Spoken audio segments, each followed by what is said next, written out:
Oke guys, kali ini kita bersama narasumber terbaru, ini bersama Mas Subandi. Beliau dari Sragen. Udah kerja berapa lama Mas Subandi di Korea? udah berapa lama? Kira-kira 12 tahun. Nah ini udah 12 tahun lur di Korea lur. Kira-kira ini pengalaman Mas Subandi itu seperti apa? Ini udah 12 tahun, keren banget gak? Beliau betah di Korea itu alasannya kenapa? Kalian jangan lupa subscribe, jangan lupa komen. Ini nanti pertanyaannya dijawab sama Mas Subandi langsung. Nanti tak wawancara lagi beliau. Nah, kenapa kok bisa betah di Korea selama 14 tahun? Itu kira-kira di Korea itu kehidupannya kayak apa Mas Subandi? Enak nggak kalau buat orang asing? Nyaman. Udah Cukup itu. Nah, kalau masalah kerjaan di Korea itu enak nggak Mas Subandi? Relatif. Ya, ada yang nyaman, ada yang mungkin penuh tekanan, ada yang berat secara fisik, secara mental, pasti itu ada. Nah ini di lingkungan kerja ini resikonya itu gede nggak? Kalau lingkungan kerja di tempatku enggak, biasa aja, enggak terlalu besar yang apa ya, untuk tingkat accidentnya itu cukup minim lah.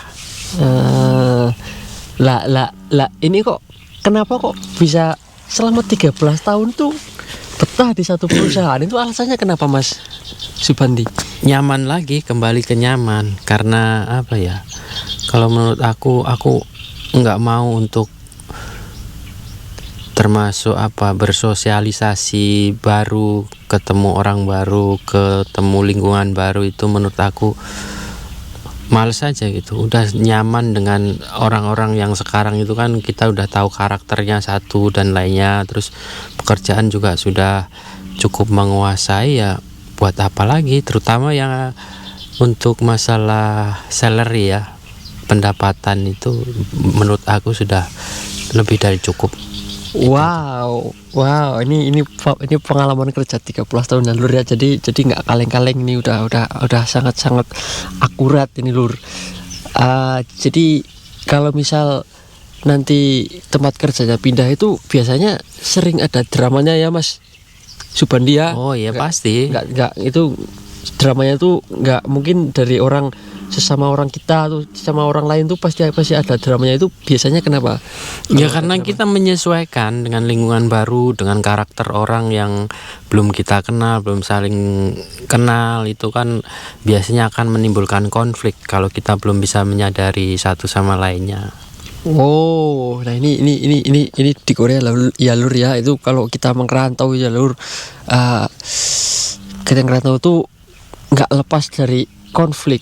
Walaupun kita udah lepas dari negara kita sendiri, udah nggak mikirin ekonomi di sana, tapi kita tuh di Korea itu nggak lepas dari yang namanya konflik, nggak lepas dari yang namanya masalah. Pasti walaupun di negeri orang tuh kita ada masalah itu nggak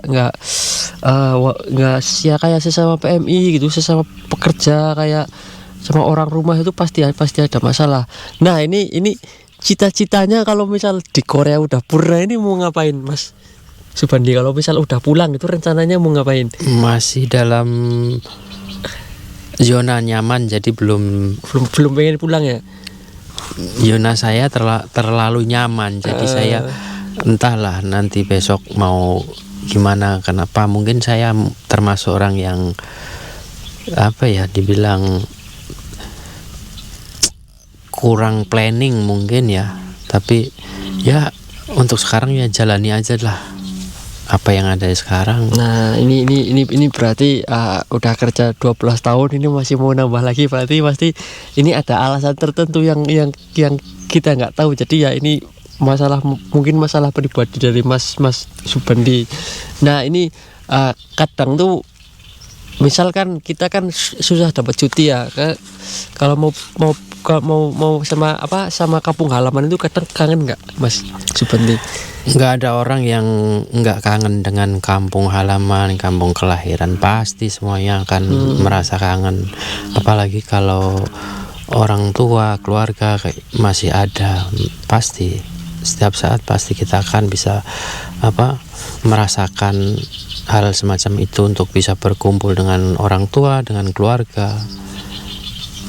Nah ini yang terakhir ini pertanyaan terakhir Lur, yang ini yang mungkin banyak orang yang bertanya-tanya gitu ya, banyak orang yang penasaran. Nah terus ini kan di Korea kan kerjaannya ketat gitu ya, di Korea kan ketat gitu, harus disiplin banget. Nah ini sholatnya, masalah sholat ini kita kan sebagai muslim ya, ini masalah sholat tuh kira-kira di Korea tuh pas kerja tuh bisa sholat full nggak 5 waktu Mas Subandi? Alhamdulillah masih tetap bisa, karena saya meskipun kita tidak minta izin ya ke sajang ataupun ke kepala bagiannya, tapi kita bisa, kalau untuk pribadi saya di tempat kerja saya masih bisa curi-curi waktu lah, misalkan 5 menit atau 3 menit itu masih bisa dapat untuk melaksanakan sholat, meskipun tempatnya ya ala kadarnya, kita dimanapun yang penting ada niat, ada kesempatan ya harus kita lakukan, memang harus karena itu kewajiban. Nah ini sebelum tak tutup tambahan satu lagi, kalau misalnya nyari makanan halal itu susah nggak di Korea? Untuk sekarang mudah sekali ya untuk halal itu, resto-resto ataupun warung Indonesia sekarang sudah di berbagai tempat itu sudah terjangkau, sudah gampang, sudah bisa delivery order ataupun kita bisa online, paling sehari bisa nyampe, 2 hari bisa nyampe, ataupun kalau kita mau menuju ke warung makan di tempat warung juga mudah. Pokoknya sekarang semua serba dipermudah ya. Oke guys, jadi ini tak tutup dulu, ini berhubung udah lama ya, ini udah lama. Kalian yang mau bertanya-tanya, yang kalian mau melihat info seputar Korea, nanti tak interview beberapa narasumber lagi. Jangan lupa subscribe, komen, like, share video ini ke teman-teman kalian. See you, sampai jumpa lain waktu, bye bye.